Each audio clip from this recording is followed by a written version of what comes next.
नमस्कार दोस्तों, welcome to grow your wealth 91, your own YouTube channel for wealth creation in the long term. ये इस channel का पहला वीडियो है जिस पे हम बेसिक्स ऑफ फंडामेंटल एनालिसिस पे फोकस करेंगे। अभी चलते हैं इस वीडियो का एजेंडा पे।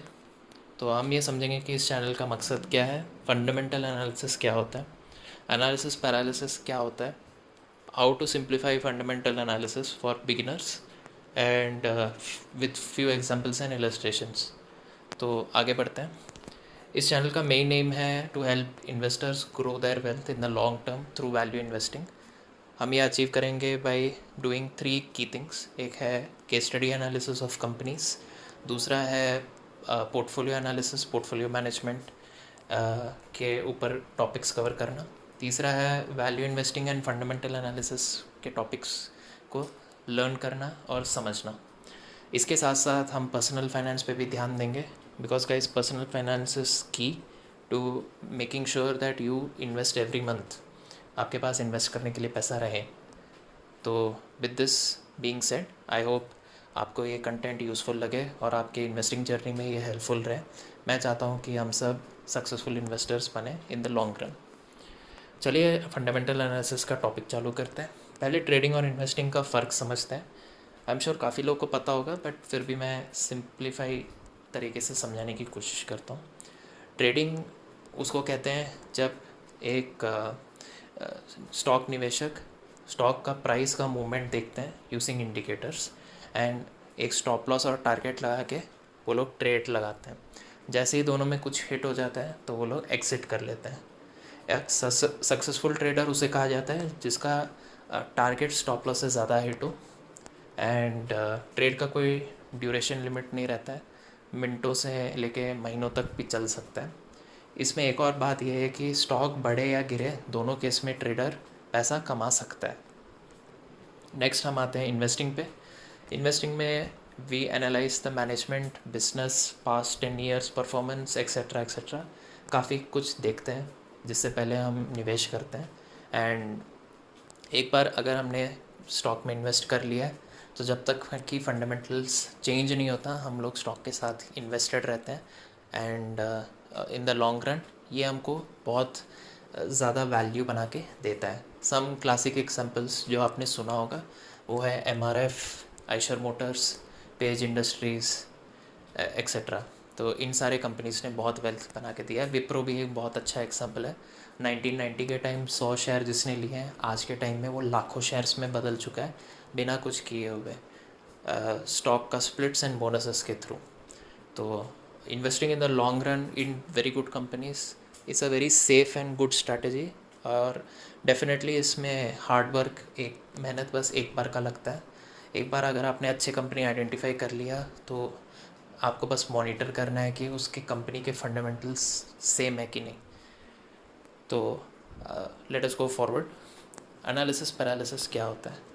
बेसिकली एनालिसिस पैरालिसिस ये बताता है कि आपके पास एनालाइज करने के लिए इतना सारा डेटा है कि आपको डिसीजन लेने में पैरालिसिस हो गया। आपने इतना कुछ एनालाइज कर लिया कि आपको समझ नहीं आ रहा है कि ख़रीदना है कि बेचना है। सिंपली पुट ये है। तो वैल्यू इन्वेस्टिंग में जैसे आपको बताया था बहुत सारी चीज़ें देखना पड़ता है, बहुत सारी चीज़ों को ऑब्जर्व करना पड़ता है। उसके वजह से अगर हमारा डिसीजन पैरालाइज हो जाता है तो it is not going to help. तो इस पैरालिसिस को कैसे हटाएं, इससे कैसे बचें, उसके लिए हम वैल्यू इन्वेस्टिंग का core concepts and simplification of investing के बारे में बात करेंगे।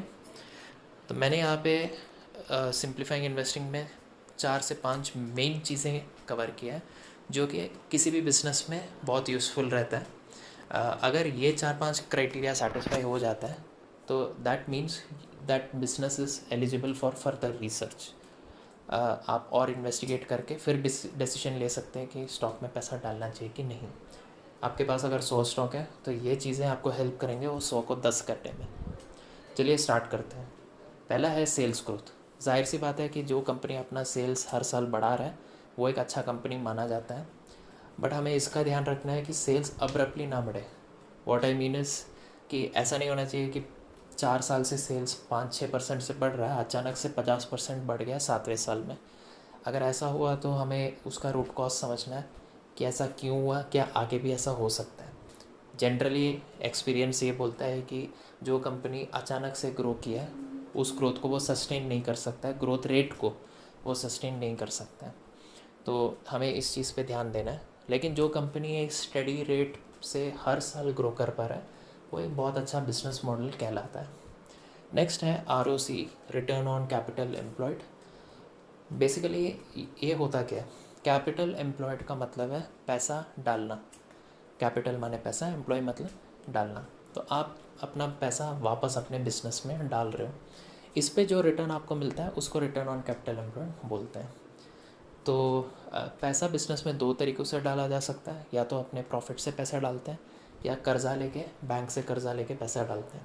अभी बैंक से कर्ज़ा लिया है तो बैंक को इंटरेस्ट देना पड़ेगा और ये परसेंटेज रफली 12% होता है।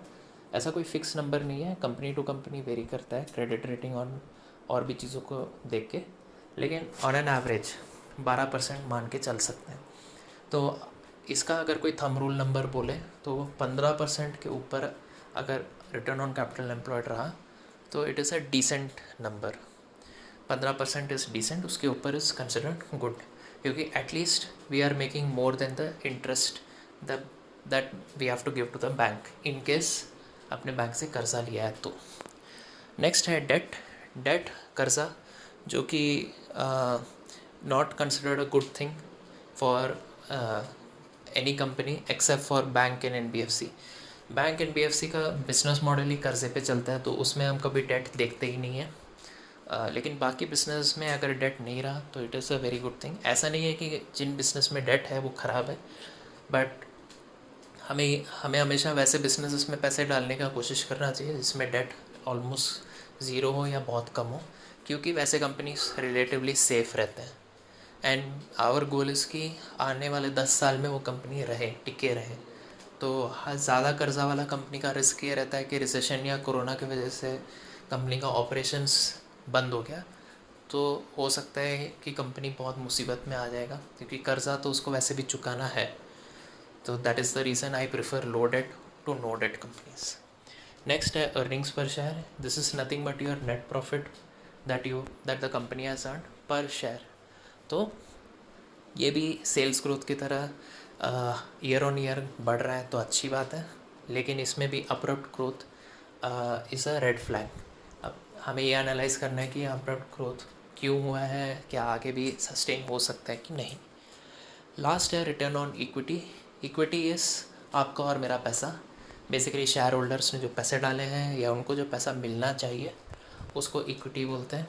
उस इक्विटी पे कितना पैसा कंपनी ने बनाया है उसको रिटर्न ऑन इक्विटी बोलते हैं।